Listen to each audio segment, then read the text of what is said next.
People's Platform. Hello there and a very good evening. Welcome to another edition of the People's Platform, bringing you the People's Platform. I'm Jaimal Ratnayaka for the Newsfirst team. As the famous saying goes, labor is the great producer of wealth. It moves all other causes. Labor or human capital for any country is vital for its success. Unfortunately, given the economic crisis Sri Lanka was struck with and is enduring currently, labor is at a serious shortage given the mass exodus of professionals that we have losing in our country. To talk about this and much more, we have in our studios tonight attorney Swasthika Arulingam, President, United Federation of Labour. A very good evening to you, ma'am, and welcome to the show. Thank you for having me. So let's get the ball rolling, starting to talk about a very important aspect of any country's economy: trade unions. You are the president of the United Federation of Labour, and trade unions, if we delve deep into that matter, are a very vital cog in the overall machinery of a state, especially its economy. There needs to be good synergy between trade unions and governments for the economy to progress. There has to be a common consensus for the economy to progress, and so on. But in Sri Lanka, trade unions are commonly or more obviously at loggerheads with the government every now and then, or more so often.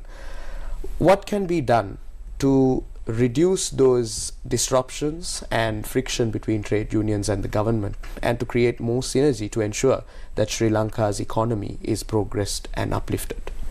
So when we talk about the trade union situation in Sri Lanka, we have to divide it between the public sector trade unions and the private sector trade unions. Certainly. Because the situation is vastly different in both the sectors. In the public sector, it's much more easier to trade unionize because the state at large recognizes trade union rights and so on. And it becomes much more easier when you have an existing trade union. If you have a teachers union or if you have a doctors union, more teachers will join the trade union, more doctors will join the trade union. In the private sector, the situation is very different. Since the 1980s, there has been a fall in the trade union membership. And the reason for that is the state and the private sector together have, by and large, maintained an anti-union policy within their workplaces. So therefore, in 2017, there was an ILO statistics which says Sri Lanka has one of the lowest unionization rates in the private sector. So when we speak about trade union conflicts with the state and so on, we are essentially talking about the public sector trade unions, which have the power to actually bargain on behalf of their workers, on behalf of their wages and so on. In the private sector, of course, trade unions don't have that power because, as I've said, union busting is the norm, unfair labor practice is the norm, despite the fact that our law recognizes the right to unionize. Almost regularly you find the private sector violating trade union rights and so on.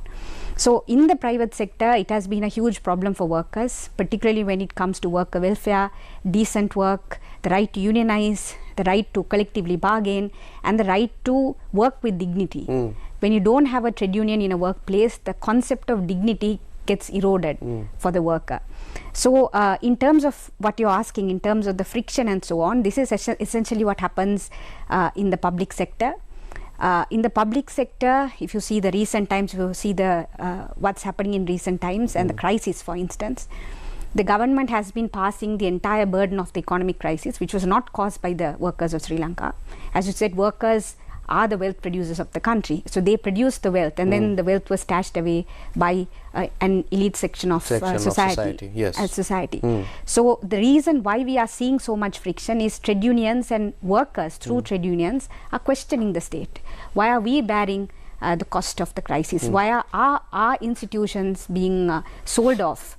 Like family silver, when the people who are responsible for the crisis is sitting elsewhere without any kind of repercussions or any kind of consequence for the actions.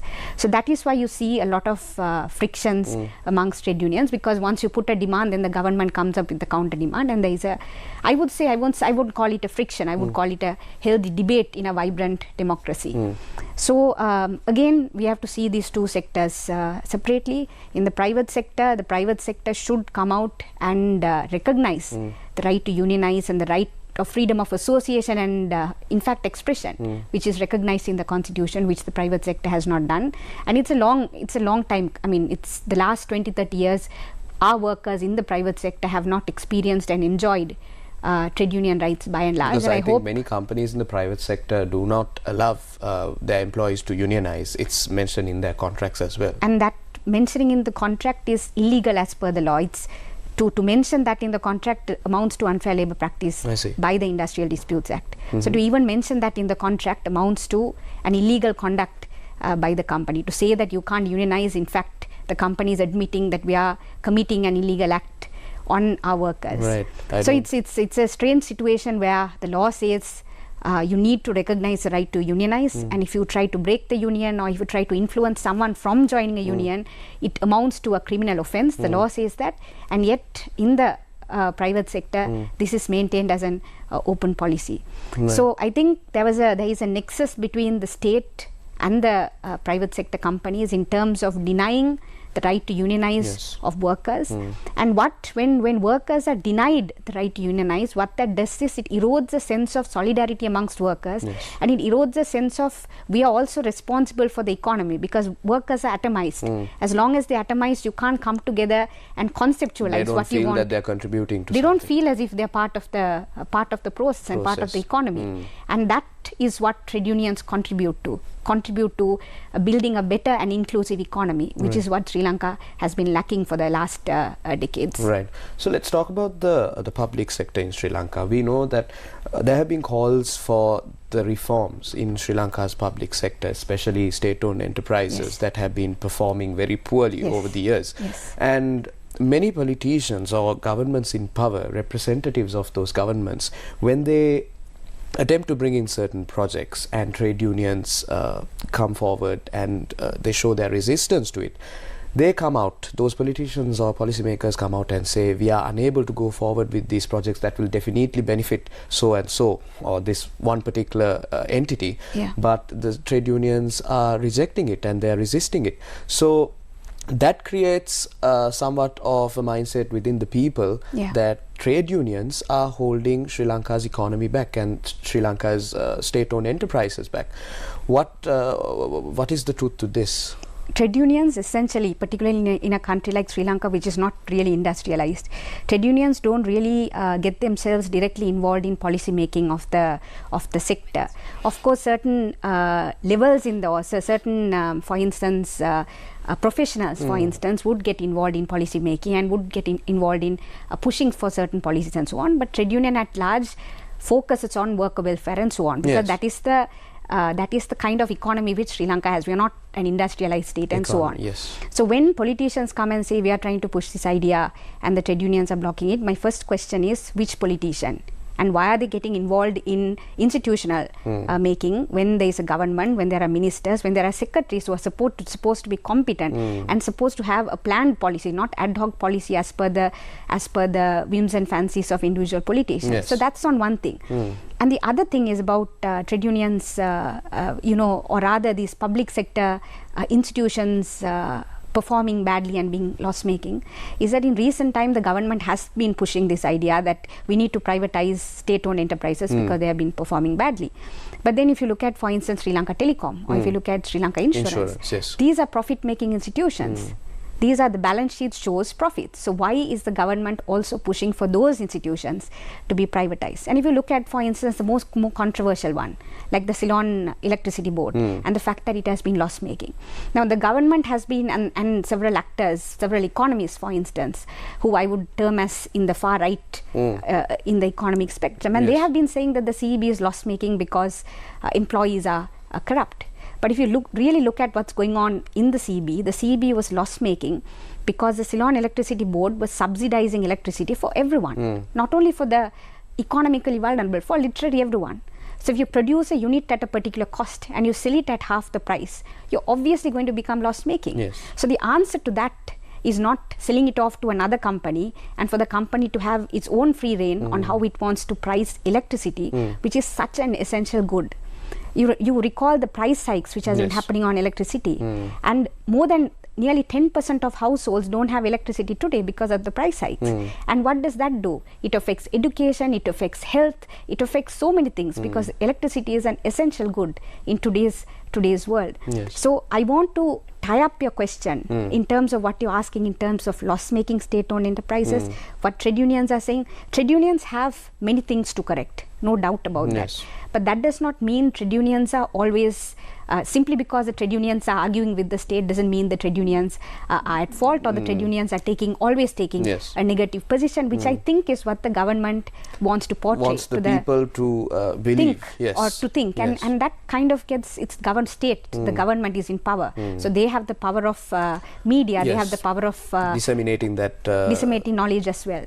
So when we speak about loss-making state-owned enterprises, I want people to critically question as to why certain state-owned enterprises became loss-making, and what was the role of politicians when they tried to intervene in independent state-owned enterprises, and what that has done to our public sector, and how do we come out of it? Is the answer to that simply a wholesale sale of assets, simply because we're in a state of crisis? Right. We're in conversation with attorney Swasthika Arulingam, President, United Federation of Labour. We must cross over for a short commercial break. Do stay tuned to the People's Platform. Welcome back. This is the People's Platform. We are in conversation with attorney Swasthika Arulingam, President, United Federation of Labour, and we are talking about the importance of labour for Sri Lanka, and also the importance of trade unions and business associations, professional associations, and so on. Swastika, in my opening remarks, if you recall, I spoke about the mass exodus of professionals that are leaving this country post-economic crisis, because they believe that there are greener pastures abroad. However, some in our society have gotten caught into scams, and scammers have used this as an opportunity to promise people employment abroad, and they have now been abandoned. We, Newsfirst, we revealed last week of a cyber slavery camp that is being operated in Myanmar, and how around 30 to 40 Sri Lankans were also being victimized there. So how important is it for especially the authorities that are responsible for our foreign employees, or rather Sri Lankans working abroad, our expatriates, their welfare is ensured and they do not get caught to scammers such as the ones I mentioned? Sri Lanka has a legal obligation under our laws to protect and look after the welfare of workers who are migrant workers. So whether it be professional or whether it be blue collar workers, the Sri Lankan legal framework mandates the government or compels the government to look after the welfare. Right. But despite the fact that since the 1980s, one of the biggest remittance which comes to Sri Lanka are from migrant workers from all levels, despite that, Sri Lanka has not taken their role to protect foreign migrant workers or migrant workers going from Sri Lanka very seriously. Yes. And just as you were mentioning about cyber scam, we also saw early this year, we also saw the sex traffic scandal which happened with women going into Middle Eastern countries and then getting stranded there. And also you remember the videos which were coming out during COVID, where people got stranded and they were not unable to living on the roads. They were basically living on the roads. So I think there is a huge there's a problem with the legal structure, the legal and the infrastructure, which our state has not created for a group of people who are one of the three major categories of workers who are bringing foreign remittance to the country. And the state has not done justice by them by forming proper bilateral agreement with states to protect our workers, to ensure proper working conditions, and to ensure beneficial work conditions or employment terms of employment, which in fact our law mandates the government to do, which the government has not done. So all of this is now happening, and it's coming up because we're in a state of crisis, and the government, particularly the Ministry of Labour, has got into this policy of pushing for foreign employment, because we obviously don't have employment here, unemployment is on the rise and so on.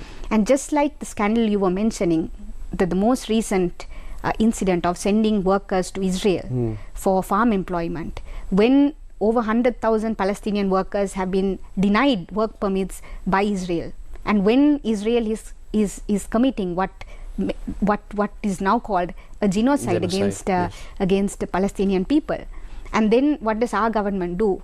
on the one side they are saying no, we are in solidarity with Palestine, yes. we are against the killings, and on the other side they are sending our own workers to fill these vacancies of Palestinian workers who have been illegally or unfairly denied work opportunities in the only place they can find work. So the government also does not, and of course the safety of our own workers. What is the safety of our own workers when you send workers to a country which is in a state of war?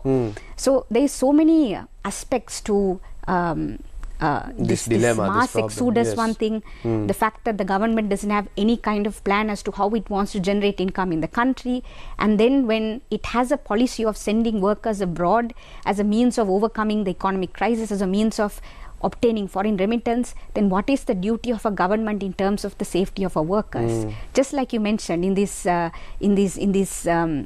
scams, we are seeing scams one after the other happening, and it will increase.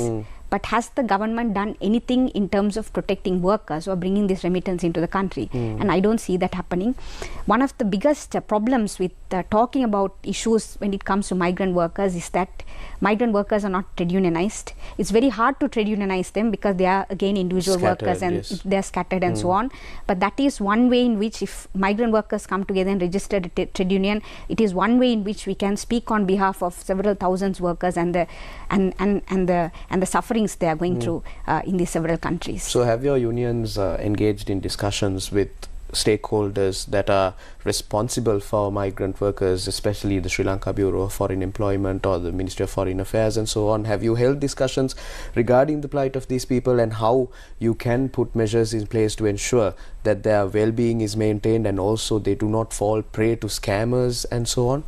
We can't, trade unions, because migrant workers are not represented by trade unions, we have ad hoc conversations, but we don't have a systemic and planned conversation or a process through which we can obtain the rights of migrant workers. But despite that, when migrant workers come to assistance to trade unions, we have been looking after the rights, particularly through legal channels, through court process and so on. We have been representing their rights. Right. So let's talk about youth unemployment, especially here in Sri Lanka. We know that despite the people that are flying abroad for employment and so on, there is a large portion here in Sri Lanka coming into the labor force who are unable to find jobs that fit their qualifications or jobs that will fit a role that they are more comfortable performing. How does the trade union aim to seek more, let's say, parity between this gap? Because I have heard of certain university graduates who have BScs in history being station masters at a particular railway station. So how do you seek to bridge that gap, Swasthika? Industrial, as I said, our country is not an industrialized country as such. We have a long way to go for that. And there are several actors which have to play their part, including trade unions. But for trade unions to actually play a role, we have to have the presence. And for us to have the presence, we need to have the membership, which we don't have due to, as you correctly said, due to various policies which are maintained by the private sector as well as the state. So the role of the trade union right now in terms of industrial policy is very limited, despite the fact that we have been putting alternative proposals for the crisis, as opposed to what the government has been saying. For instance, the unbearable taxation which the government has put on the people. And we have been proposing alternatives. We have been asking to tax the people who can be taxed, who can afford to be taxed, so to speak. So the trade unions have been giving alternative proposals to what the government has been doing in terms of the crisis. But in answering your question as to the disparity between the type of graduates who are passing out and the job creation which exists, the government has to have a job creation or an investment policy which attracts the kind of investments which would be able to absorb graduates from Sri Lanka. But there is also a debate between arts and science streams which is going on. And usually the debate goes, we have too many art graduates are useless and so on. I won't agree with that. I don't think art graduates are useless. For instance, we still have a dearth for teachers and so on, which is what art graduates should fill. So there is a disconnect between how people are recruited into the government sector, how people are absorbed even into the private sector, and what type of graduates are coming up, and why the government to date has not invested in science education, for instance, we often blame the universities, but the problem with the science and maths education starts at school level, because it's much more costly to invest in science and maths education. So therefore the state doesn't invest at the school level, and then how do you suddenly find graduates at the university level? So we have to talk about so many levels of policy framing and so on. And in terms of education, I think trade unions, particularly the FUTA, teachers union and so on, have been actively involved in having discussions with the government in terms of education policy, in terms of what kind of courses which we should offer in the universities. Increasing the scope of the syllabus. Increasing the scope of the syllabus. So there has been discussions, but increasingly, because of this crisis, I am observing that people who actually have ideas for alternative solutions to what the government has been proposing and what certain mainstream ideas have been pushing, those people who have been pushing for alternative ideas have been pushed to the corners. Right. So the solutions which we are seeing would not give us solutions to the crisis. In fact, it would keep augmenting the crisis, and we would go into another cycle of crisis in the near future. Right. So I think that is what we have to be concerned about. There are people who are giving alternative ideas on policies, on employment policies, on work relations policies, on how graduates can be hired into the workplace, and what kind of courses and education which should happen in a country like Sri Lanka. But those voices are not being heard. The education reforms are not being done fast enough. Education reforms are pushed in order to benefit a certain group of people, but there has been people who have been pushing for educational reform which will benefit everyone democratically. From the poorest right to the rich, it would benefit everyone democratically. I know of university lecturers who have done this research and study and who have had discussions with the state, but those ideas are just being pushed to the corners. And the most easy and the most popular ideas, the most ideas which would benefit a certain group of people is what is coming to accepted, but it is the one which is being pushed and pushed as the norm, as opposed to an education system which would benefit everyone, a democratic education system. So children in rural areas miss out on the opportunities. Not only rural areas, we for a long time in Sri Lanka, for decades, one of the reasons why a child of a plantation worker could actually dream of going to university is because of free education. Free education. So when you push a policy where you're undermining free education, and when I say free education, it does not mean just build extra schools. It means quality free education. And we talk about science education a lot, but how many schools have science education? So that is what I mean when I say some schools don't even have a math or science teacher. Other teachers have to fill in those vacancies. So invest in education. So, and there are people who have been talking about this, who have done extensive study on it. Why doesn't the government listen to this wealth of knowledge before they fast track on policy? So it's not so much about pushing for education reform quickly as such, but it's about what kind of education reforms you're pushing for and who that education reform is going to benefit, and more importantly, who that education reform is going to leave out, which is what is really concerning trade unions. Because there are talks of an international climate change university coming up in Sri Lanka, but when you go down the academic ladder, children in schools do not even have teachers to teach them math or science. That is the unfortunate reality in Sri Lanka. And why don't we have climate politics or climate reform education in the existing universities? What is wrong with that? I mean, in the existing universities, teachers are struggling with and teachers are struggling with lack of resources, and the government has no plans to recruit more lecturers, provide more resources, provide more assistance to these lecturers, provide more facilities to these students. I mean, there's so much to be done before we reach that level. Before we build another university. Yes. Okay. So there was a very interesting conversation. My guest tonight was attorney Swasthika Arulingam, president of the United Federation of Labour.